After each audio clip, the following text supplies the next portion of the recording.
पहला board exam है English का, और हर साल जब इंग्लिश का बोर्ड एग्जाम होता है तो वो बच्चे का पूरे सेशन के लिए कॉन्फिडेंस डिसाइड करता है कि तुम्हारा बोर्ड के एग्जाम्स कैसे जाने वाले हैं।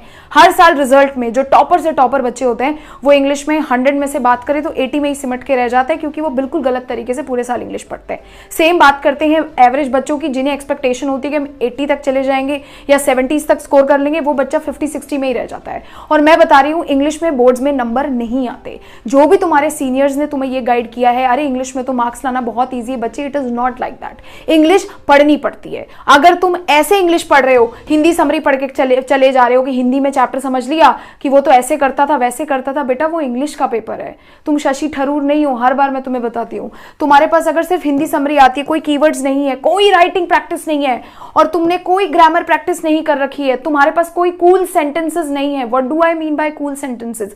यानी ऐसे सेंटेंसेस जो लिखने कंपल्शन है बोर्ड एग्जाम्स में। तुम्हें नहीं पता कैरेक्टर स्केच को डिफाइन कैसे करते हैं। फॉर एग्जाम्पल नटालिया के क्या कैरेक्टर्स थे वो तुम नहीं जानते। अगर तुम्हें theme, character sketch, poem detail में नहीं आती, पोयम को डिटेल में जानना बहुत इंपॉर्टेंट है। अगर ये सब नहीं आता तो मैं तुम्हें ऑनेस्टली बताऊं, एक एल्डर सिस्टर की तुम्हें गाइड कर रही हूं बेटा, you can never score more than 50-60 marks in your board examination, and that is the reality. तुम अभी प्री बोर्ड्स देके आए हो, तुमने बहुत अच्छे से देखा है तुम्हारे इंग्लिश में तुमने कितने कितने मार्क्स स्कोर किए हैं।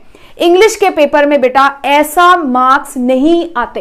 क्या चीज डिटेल में पढ़नी है, क्या नहीं पढ़नी, राइटिंग सेक्शन में कैसे पढ़ना है, रीडिंग सेक्शन कैसे करना है, एवरीथिंग आज मैं एक एक करके डिटेल में आपको बताऊंगी। बट अगर आप इस कैटेगरी के स्टूडेंट्स हैं कि हिंदी में समझा दे भाई, फोन करके कोई भी वीडियो खोला और हिंदी में पढ़ लिया और सोचा कि बस अबे हम सब आ गया बच्चे, देन वेरी रॉन्ग। इसमें मार्क्स नहीं आ सकते, डेफिनेटली नहीं आ सकते।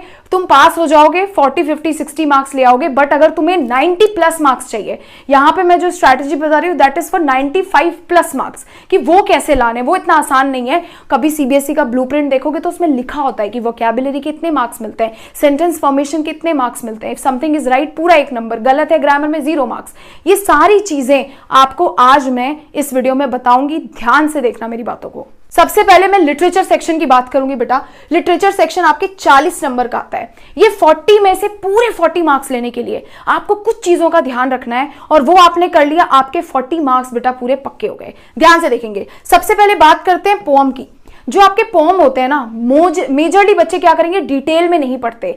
मेरे बेटा ध्यान रखना, पोएम का डिटेल एक्सप्लेनेशन पढ़ना बहुत इंपॉर्टेंट है। एक एक वर्ड का क्या मतलब है, कौन सा पोएटिक डिवाइस यूज हुआ है, क्यों बोल रहे हो दीदी डिटेल में पढ़ने के लिए। सबसे पहले एक्सट्रैक्ट बेस्ड क्वेश्चन आते हैं। कोई भी स्टैंजा दे देंगे, बोलेंगे बताओ इसका मीनिंग क्या है, पोएट इससे क्या कहना चाहता है। तो इसीलिए तुम्हें पूरा पोम पढ़ना है, और वो भी अच्छे से पढ़ना है, डिटेल में पढ़ना है, हर एक वर्ड को जानते हुए कि इस वर्ड का क्या मीनिंग है। दूसरी चीज पोएटिक डिवाइसेस आने चाहिए। तीसरी चीज होती है थीम। हर एक पोएम का क्या थीम है वो पता होना चाहिए। उसके लिए स्पेसिफिक वर्ड्स आपको रट के जाने हैं। अब दुनिया में तुम्हें कोई टीचर बेटा बोल ले इंग्लिश में नहीं रटा जाता, बिल्कुल रटना पड़ता है। कुछ वर्ड्स, कुछ कीवर्ड्स आपको मेमोराइज करने पड़ेंगे, क्योंकि वो रिक्वायरमेंट है पूरे 3 में से 3 नंबर लेने के लिए। अगर आपकी इंग्लिश पहले से बहुत अच्छी, you are very fluent, you can make sentences very well, no need. But अगर आप एक स्टूडेंट हैं और आपको नहीं आता बेटा, आपको वर्ड्स लर्न करने पड़ेंगे, यही रियलिटी है। तो यहां पे ये थीम के लिए कुछ वर्ड्स आपके पास होने चाहिए। तो इसके लिए मेजर 2 चीजों पे ध्यान देना है। सबसे पहले आपके पास कीवर्ड्स हो, दूसरे थीम हो। दीदी कैसे करें, हमें तो नहीं पता कौन सा वर्ड इंपॉर्टेंट है, कैसे कीवर्ड्स बनाने हैं। कुछ नहीं करना है बेटा, ध्यान से देखो। ये पूरा लेक्चर मैंने पढ़ा रखे हैं पोम के, एक एक वर्ड का जितने मीनिंग पॉसिबल हो सकते थे मैंने ये सारी पीपीटीज में नोट्स बना दिए हैं। किस पोम का क्या बैकग्राउंड है ये आपको लर्न करना है। बैकग्राउंड क्या है, विंटर डेज है, स्नो ऑल अराउंड, पोएट कैसा फील कर रहा है, he is feeling sad, he was devastated, depressed. ये कीवर्ड्स हैं जो मैंने बड़े प्यारे तरीके से यहाँ पे लिखे हुए हैं। देखो, क्रो है, क्यों वो बैड ओमन है, क्योंकि वो ब्लैक होता है, ही हैज हार्श वॉइस। हर एक चीज मैंने यहाँ पे लिखी है। एक एक वर्ड का जितना डिटेल मीनिंग मैं लिख सकती थी वो सारी चीजें मैंने यहाँ पे लिखी है। फॉर एग्जाम्पल फायर किस चीज को डिनोट करता है, वो एक एक वर्ड का कीवर्ड मैंने पूरा इस पीपीटी में बना दिया है। ये आपको नोट्स के फॉर्म में सारे मैं टेलीग्राम पे डाल दूंगी, बेटा आप जाके इसे देख सकते हो। और इसी के वीडियोस, पोम के डिटेल वीडियोस भी मैंने मेरे चैनल पे डाल दिए हैं। आपको जाना है और पढ़ना है, and I swear on God आप कोई मर्जी मर्जी बुक उठा लो बेटा, कोई मर्जी सीबीएसई का कितने पुराना साल का पेपर निकाल लो, क्वेश्चन हो ही नहीं सकता नहीं बने।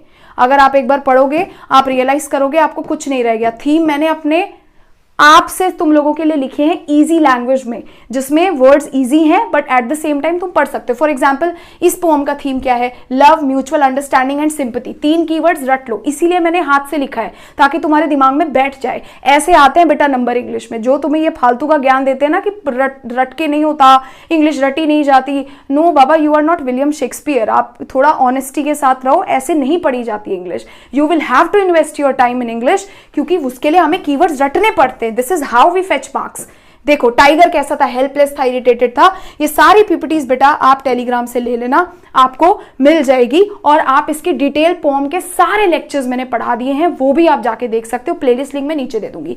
ये हो गया हमारा काम सॉर्टेड। तो क्या दीदी हमारे पूरे मार्क्स? बेटा पोम में टीचर कोई मार्क्स नहीं काट सकता। लिटरेचर में भी अगर आपने कीवर्ड्स अच्छे लिख दिए, सेंटेंस सही से बना दिए, कीवर्ड्स आपने रट लिया, आपको सेंटेंस बनाने आते हैं। आप पहले अगर 1 नंबर या 1.5 नंबर लेते हो 3 में से, अब आपके इजीली 2.5 या 3 मार्क्स टीचर आपको पूरे दे देगा। ठीक है। दूसरी चीज, प्रोज का क्या करें? प्रोज में भी सेम केस है। प्रोज मैं कल से चैनल पे पढ़ाना शुरू कर दूंगी, आप लोग देख सकते हैं। प्रोज के लिए 2-3 चीजें, सबसे पहले कीवर्ड्स एंड कूल सेंटेंसेस होने चाहिए। कूल सेंटेंसेस बहुत इंपॉर्टेंट है। For example, Lencho was an ox of a man. Now rather than hard working, मैंने बोल दिया Lencho was an ox of a man. This will fetch you more marks. आपने उसको अच्छे से लिखा। मैं वही बोल रही हूँ कि मैं उन बच्चों के लिए बात बता रही हूँ, बच्चों जिनको 90+ लाना है, और हर एक बच्चा इंग्लिश में 90+ आराम से ला सकता है। ठीक है। तो यहाँ पे कूल सेंटेंसेस लिख दिए। कैरेक्टर स्केच रटे होने चाहिए।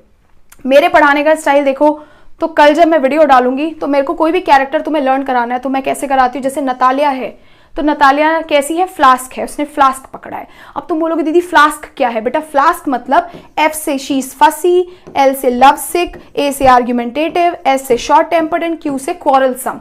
आपको ये लाइफ में कभी नहीं भूलेगा, और जब आप इसे अपने एग्जाम्स में लिख के आओगे, any day you will get better marks. So this is how you can fetch marks. और दूसरी चीज बेटा, प्रोज में प्रैक्टिस प्रैक्टिस प्रैक्टिस जितना हो सकता है। जैसे ही समरी पढ़ते हो, मैं चैप्टर पढ़ाती हूँ, पढ़ते हो, कुछ मत करो, 5 लॉन्ग क्वेश्चंस खोल लो और खुद से लिखो। Only 5 is more than enough.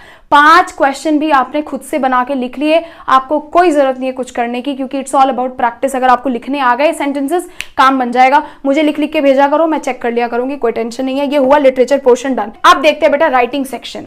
Writing section एक ऐसा सेक्शन है जो मुझे पर्सनली लगता है कि पूरे इंग्लिश में कोई बच्चा अगर कहीं पे पूरे नंबर ले सकता है ना बेटा, वो आपका राइटिंग सेक्शन है। अब आप बोलोगे दीदी क्या बात करते हो, राइटिंग सेक्शन में तो बहुत कुछ लिखना होता है।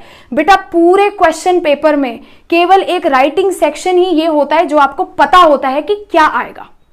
बाकी आपको कुछ नहीं पता क्वेश्चन में क्या आने वाला है, बट राइटिंग सेक्शन में आपको पता है मेरे पास लेटर में ये लेटर आने हैं, एनालिटिकल पैराग्राफ में ये पैराग्राफ आने हैं। इस पे क्या करें? मैंने कंप्लीट वीडियोस बनाए हैं डिटेल हर एक राइटिंग सेक्शन के, लेटर टू द एडिटर के फॉर्मेट से लेकर के। पहले तो राइटिंग सेक्शन के फॉर्मेट रटने हैं, स्टार्टिंग और एंडिंग लाइंस रटनी है। हमें स्टार्ट में क्या लिखना है? For example, through the columns of your esteem newspaper I would like to bring the attention of authorities towards the issue of. तो ये कुछ स्टार्टिंग लाइंस होते हैं। सेम आपको एंडिंग लाइंस रटनी होती है। आप ये क्यों कर रहे हैं? एक बिल्डअप देने के लिए स्टोरी को। फिर आप क्या करते हैं? उसको 3 पैराग्राफ्स में डिवाइड करते हैं। तो वो फॉर्मेटिंग आपको तमीज से सीखनी है, वो भी मैंने ऑलरेडी बना दिया है, इसके नोट्स भी टेलीग्राम पर डाल दूंगी, बट देखने इंपॉर्टेंट है। अगेन मेरे पढ़ाने का तरीका डिफरेंट है, क्योंकि मैं हैक्स के थ्रू पढ़ाती हूँ। बेटा आपको जिसका पसंद आए उसका पढ़ो, लेकिन फॉर्मेट रट लेना। कम से कम 3 बार ब्लैंक पेपर लो और लेटर टू द एडिटर का फॉर्मेट लिखो, हटाओ, ब्लैंक पेपर लो, लेटर टू द एडिटर का फॉर्मेट लिखो, हटाओ, फिर से लिखो। एटलीस्ट 3 टाइम्स प्रैक्टिस करो, नहीं तो बोर्ड एग्जाम्स में जाके बच्चा ब्लैंक हो जाता है। ठीक है। दूसरी चीज, स्टार्टिंग एंडिंग लाइन लर्न कर दी, अब लर्न कर दी। फिर है एनालिटिकल। एनालिटिकल पैराग्राफ का सबसे बड़ा प्रॉब्लम क्या है? बच्चे को लैंग्वेज ही नहीं पता। एनालिटिकल पैराग्राफ में अगर तुम बिना पैराग्राफ देखे कुछ भी लिख दो तो टीचर तुम्हें 5 में से 2.5 नंबर दे देगा। ठीक है। अगर पूरे 5 नंबर चाहिए तो वोकैबुलरी आनी चाहिए जो एनालिटिकल पैराग्राफ में यूज होती है। ग्राफ ऊपर गया तो ड्रास्टिकली वेंट अप, नीचे आया तो वेंट डाउन, कांस्टेंट है तो is been constant for few years. ये सारे लैंग्वेजेस यूज करने हैं। अगर तुम्हें कुछ और इंफॉर्मेशन देनी है, क्या दिखा रहा है graph, the above graph represents, the above graph depicts, ये कोई नहीं बताता। बच्चा बस अपने ही चीजों में पूरी साल वो सब्जेक्ट्स पढ़ता है जिसमें मार्क्स लाना टफ है। इस पे बहुत ईजी है। ये पूरा आपकी पीपीटी, कौन कौन से कीवर्ड्स रटने हैं वो भी भेज दूंगी। दूसरा लेक्चर्स भी हैं, वो भी नीचे मैं दे रही हूँ, पढ़ लेना बेटा, ये वोकैबुलरीज बहुत इंपॉर्टेंट है। दूसरा आपके पास आइटनरी बेस्ड क्वेश्चंस आते हैं, एनालिसिस बेस्ड, एनालिटिकल में, कि बताओ ये हेड गर्ल बनना चाहती है, तुम बताओ तुम्हें एक्सेप्ट करते हो प्रपोजल या रिजेक्ट करते हो। तो जब आप एक्सेप्ट करते हो तो एक स्पेसिफिक वोकैबुलरी होती है कि ये जो प्रपोजल है ये वेल राउंडेड है, ये स्ट्रेटेजिक है। आप रिजेक्ट करते हो तो आप बोलते हो कि इसमें ये लैक है, these are the concerns, following concerns for this proposal. तो ये सारी चीजें बेटा पढ़नी होती हैं, ऐसे आते हैं 90+ मार्क्स। तो ये वाला राइटिंग सेक्शन अब आपको दिखने में लग रहा होगा बहुत टफ है, कुछ टफ नहीं है। जितने डिटेल से मैंने आपको ये बताया है उतने ही डिटेल से मैंने पढ़ाया भी है, बस देख लो तुम्हारा काम बन जाएगा। मैं यहाँ पे मिसगाइड नहीं कर सकती खड़े रह के कि समरी पढ़ लो, क्वेश्चन आंसर्स कर लो, पेपर देने चले जाओ, मत जाना। तुम्हारा बोर्ड एग्जाम एक ही बार आएगा, जो बकवास करे वो हर साल करेंगे, तो उस चीज पे मत पढ़ो please. Study, take out all the important points, पढ़ो, rewrite practice and then go to boards अपना एग्जाम्स देने के लिए। नेक्स्ट हो गया ग्रामर सेक्शन। बेटा ग्रामर सेक्शन का सिंपल सा फॉर्मूला, तुम्हारे ग्रामर में ये इंपॉर्टेंट टॉपिक्स आने वाले हैं। ओके बच्चे, यहां पे तुम्हारे पास ऑप्शन होता है, आपको 12 क्वेश्चंस दिए जाते हैं, you will have to attempt 10 questions out of those. तो अगर उस हिसाब से देखें तो सबसे ज्यादा फोकस बच्चे को रिपोर्टेड स्पीच में रिक्वायर्ड है और टेंसेस में रिक्वायर्ड है, क्योंकि बेटा अगर आपको टेंसेस आते हैं तो आपको रिपोर्टेड स्पीच में कोई प्रॉब्लम नहीं है। तो एक चीज करना, ग्रामर के किसी भी टॉपिक में से सबसे पहले टेंसेस पकड़ लेना। जहां टेंसेस में कमांड हो गई, रिपोर्टेड स्पीच में कोई प्रॉब्लम नहीं आएगी, क्योंकि उसमें बस कन्वर्जन्स में टेंसेस चेंज करने हैं, वो रूल रटने हैं, हो जाएगा। अब ये भी सारी ग्रामर मैंने ऑलरेडी पढ़ा के डाल रखी है। अब मुझे नहीं पता बाकी कैसे पढ़ा रहे हैं, मेरा सिंपल सा फॉर्मूला है, make it easy for the students. अब यहाँ पे सब्जेक्ट वर्ब अग्रीमेंट है, बच्चा दुनिया जहान का दिमाग लगाता है, उसको कभी सब्जेक्ट वर्ब अग्रीमेंट नहीं आता। 10th क्लास का ग्रामर बहुत आसान है बेटा। मैंने फॉर एग्जाम्पल आपके सब्जेक्ट वर्ब अग्रीमेंट के जो रूल्स हैं उनको बहुत अच्छे से समझाया है। जैसे कि बॉट फॉर्मूला, अब आपको ये नहीं बताएगा कोई। बॉट फॉर्मूला मतलब कोई भी वर्ड जो बॉडी, वन और थिंग से एंड करता है, for example everybody, everything, everyone, हमेशा बेटा सिंगुलर वर्ब लेते हैं। क्या बोला मैंने?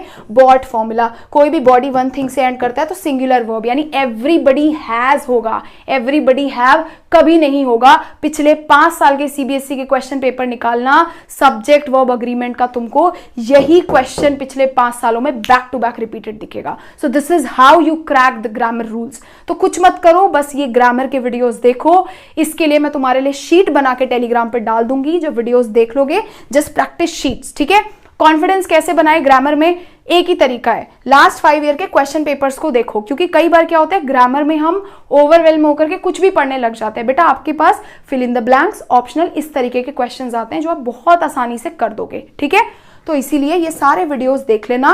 कोशिश यही करना टेंसेस स्ट्रॉन्ग कर लो तो रिपोर्टेड स्पीच स्ट्रॉन्ग हो जाएगा। तो टेंसेस जब पढ़ रहे हो ध्यान से पढ़ना, ताकि रिपोर्टेड स्पीच भी हो जाए। और एक और बात बताऊं जो कोई नहीं बताता, टेंसेस में भी केवल 5 टेंसेस हैं जहां से तुम्हारे बोर्ड एग्जाम्स में क्वेश्चंस बनते हैं। तो जब वीडियो देखोगे तुम्हें समझ आ जाएगा, ठीक है। नेक्स्ट देखते हैं। अब आता है बेटा रीडिंग सेक्शन। दीदी रीडिंग सेक्शन का क्या करें? मैंने आज तक कभी लाइफ में रीडिंग सेक्शन के लिए कोई टिप्स नहीं दी, क्योंकि मुझे लगता है इस सेक्शन में बच्चों को टिप्स की कोई नीड नहीं है। आपको मैं एक बात बताती हूँ बस रीडिंग सेक्शन के लिए। रीडिंग सेक्शन का एक फॉर्मूला है। आपके बोर्ड एग्जाम्स में बेशक आपको रीडिंग सेक्शन करने के लिए बेटा 20 मिनट्स असाइन होते हो, मेरा आपको एक सजेशन है, कभी भी रीडिंग सेक्शन करने बैठो कम से कम 4 पैसेज पकड़ो, और एक पैसेज पे चाहे तुम्हें 4 घंटा लगाना पड़े, लेकिन जब तक तुम्हारे उसमें 20 में से 20 मार्क्स नहीं आते, keep doing that paragraph again and again, keep doing that passage, solve करते जाओ, सॉल्व करते जाओ, सॉल्व करते जाओ। वो 4 घंटे की जो एनालिसिस होगी ना तुम्हारी, पहले तो 4 घंटे लगने नहीं वाले, 2-3 घंटे में, 1 घंटे में, 1.5 घंटे में, जितने देरी में बेटा तुमसे ये पेपर बनता है पैसेज वाला, जिस बच्चे ने बना लिया, एक बार एनालाइज कर लिया, वो कभी भी उसको कोई टिप्स देखने की यूट्यूब पे जरूरत नहीं है। रीडिंग सेक्शन को मास्टर करने के लिए एक पैसेज पकड़ो, 60 मिनट लगाओ, पूरे 60 मिनट लगा के उसको सॉल्व करो, एक एक चीज समझो, कम से कम 4 सॉल्व कर लो। तो तुमने 4 सॉल्व कर लिए, कितने 4 आवर्स लग गए मान लो। अब उसके बाद 2-3 पकड़ो और उन्हें टाइमर लगा के करो, तुम्हें उसके बाद कोई प्रॉब्लम नहीं आएगी, तुम खुद ही क्रैक कर लोगे कि मुझे रीडिंग सेक्शन करना कैसे है। पिछले साल की बात करें तो इंग्लिश से पहले हमेशा मेरे चैनल पे होता है लाइव सेशन। वैसे तो मैं सारे